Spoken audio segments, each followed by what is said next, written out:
Assalamualaikum warahmatullahi wabarakatuh. Bagaimana kabarnya adik-adik? Semoga selalu dalam keadaan sehat ya.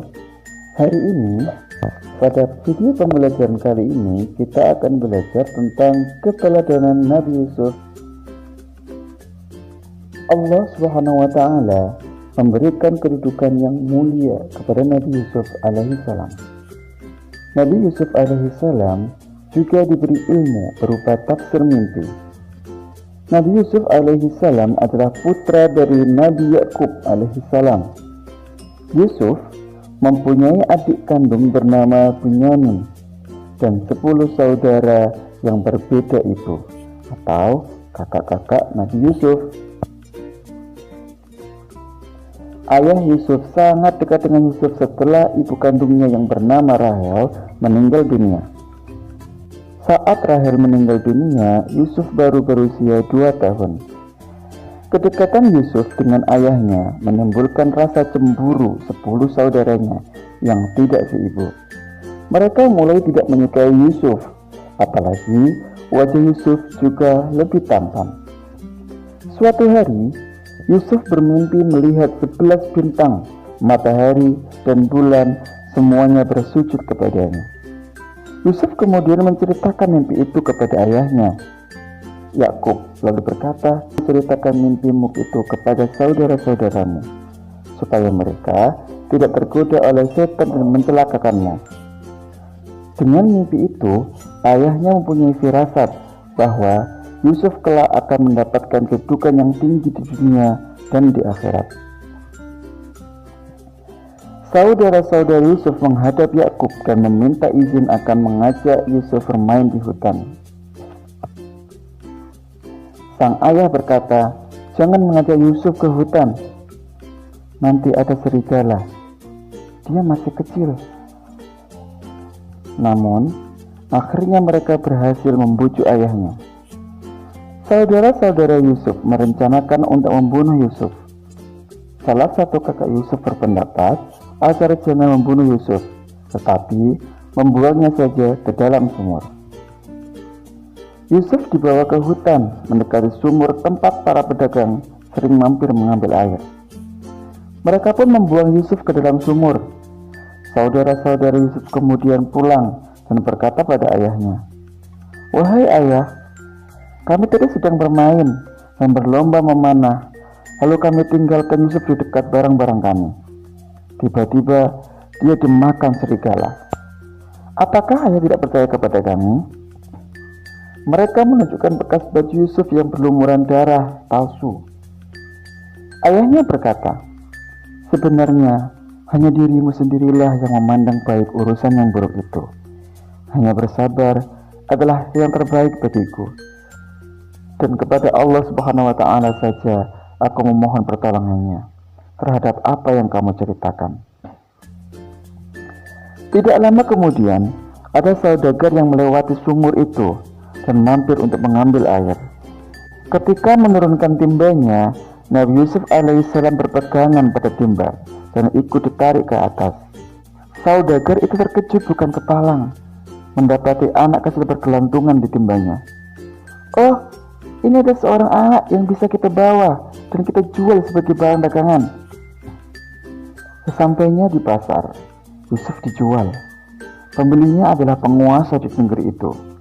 Sang pembeli meminta kepada istrinya. Sang pembeli meminta kepada istrinya, Zulaikha, agar memperlakukan Yusuf dengan baik.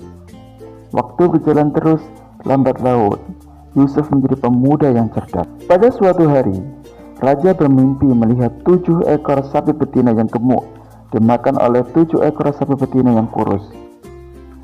7 tangkai gandum yang hijau dan 7 tangkai gandum lainnya yang kering.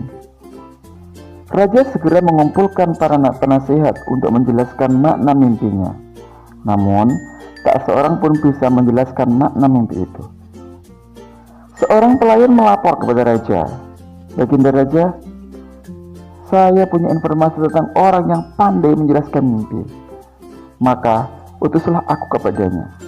Pelayan kemudian diperbolehkan menemui Yusuf di penjara dan menceritakan perihal mimpi raja. Ketika itu, Yusuf sedang dimasukkan ke penjara meskipun tidak bersalah. Yusuf menjelaskan kepada raja, hendaklah kalian bercocok tanam 7 tahun berturut-turut.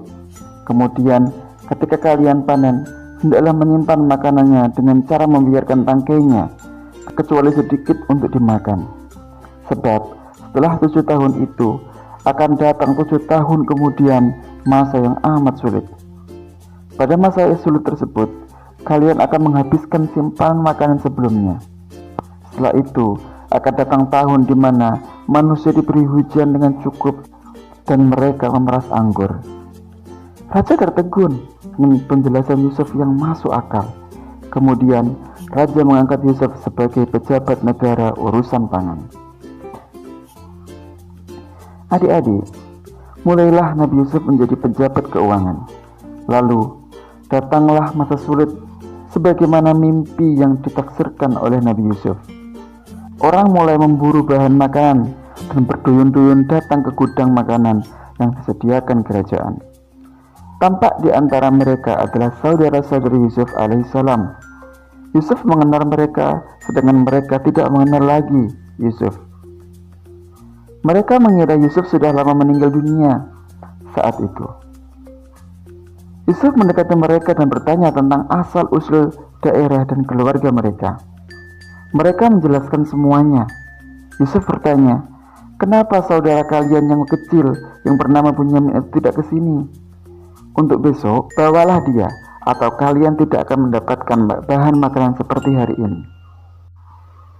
Adik-adik, ketika saudara-saudara Yusuf kembali ke rumah, diceritakanlah kepada ayah mereka tentang pertemuan dengan pejabat tinggi kerajaan yang meminta Bunyamin ikut dalam perjalanan yang akan datang. Tentu, sang ayah khawatir kejadian yang pernah menimpa Yusuf alaihissalam terulang kembali. Namun, karena persoalan makanan sangat penting, akhirnya Bunyamin diizinkan untuk ikut. Ayah mereka, Nabi Yakub alaihissalam, kini sudah tua dan kehilangan penglihatan karena sering bersedih dan menangis mengingat Nabi Yusuf. Para putra Yakub kini datang kembali ke kerajaan dengan membawa Bunyamin. Di tengah kesibukan menumpuk bahan makanan, Yusuf secara diam-diam menghampiri Bunyamin dan membisikinya, "Wahai Bunyamin, sesungguhnya aku adalah saudaramu, Yusuf. Allah telah melindungiku dan memberi kekuatan. Nanti akan kususun rencana agar kamu tertinggal di kerajaan ini, dan saudara-saudaramu biarkan pulang ke rumah." Yusuf kemudian secara sembunyi memasukkan gelas emas milik kerajaan ke dalam karung milik Bunyamin. Ketika mereka akan meninggalkan istana raja, tiba-tiba pengawal istana mengumumkan telah terjadi pencurian piala dan mencegat semua kafilah. Saudara-saudara Yusuf bersumpah bahwa mereka tidak datang untuk mencuri. Namun sayang, ternyata para pengawal kerajaan menemukan piala itu di dalam karung Bunyamin. Bunyamin pun ditahan dan saudaranya yang lain dipersilahkan pulang. Saudara-saudara Yusuf alaihissalam kemudian kembali kepada ayah mereka di Palestina tanpa Bunyamin. Mereka mengabarkan apa yang telah terjadi. Ayahnya bertambah sedih mendengar kejadian yang menimpa dan berkata, "Wahai anakku, pergilah kalian mencari berita tentang keberadaan Yusuf dan Bunyamin, dan jangan kamu berputus asa." Adik-adik, sewaktu mengambil makanan berikutnya, Yusuf alaihissalam mempertemukan Bunyamin dengan saudara-saudaranya. Yusuf berkata, "Saudarakah kalian tentang perbuatan apa yang telah kalian lakukan kepada saudara kalian sendiri, Yusuf dan Bunyamin?" Mereka sangat terkejut karena di hadapan mereka ternyata adalah Yusuf, yaitu adik mereka yang pernah mereka buang ke dalam sumur. "Apakah engkau Yusuf?" Nabi Yusuf menjawab, "Benar, aku Yusuf." Mereka mengakui kesalahan dan memohon maaf atas perbuatan mereka membuang Yusuf. Nabi Yusuf alaihissalam berkata, "Kalian tidak akan dihukum dan dipersalahkan. Aku mohon kepada Allah Subhanahu wa Ta'ala ampunan dan rahmat bagi kalian, dan Allah Maha Penyayang." Setelah menanyakan keadaan ayahnya, Yusuf alaihissalam kemudian mengirim jubahnya supaya diusapkan ke wajah ayahnya sembari meminta agar ayahnya segera diajak menuju istana. Adik-adik, sebelum sampai ke rumah, ayah mereka berkata bahwa sesungguhnya aku telah mencium keberadaan Yusuf yang masih hidup. Maka benarlah, ketika mereka tiba, jubah Yusuf diusapkan ke wajahnya dan muncullah kegembiraan di hati ayahnya.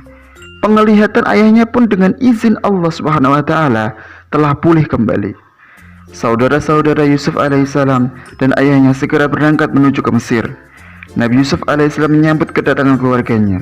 Nabi Yusuf langsung duduk di samping ayahnya. Setelah selesai pertemuan, seluruh keluarga Yusuf diminta tinggal di istana. Kemudian Nabi Yusuf alaihissalam menyatakan, inilah mimpiku sewaktu masih kecil dulu. Melihat 11 bintang, matahari dan bulan bersujud kepadaku.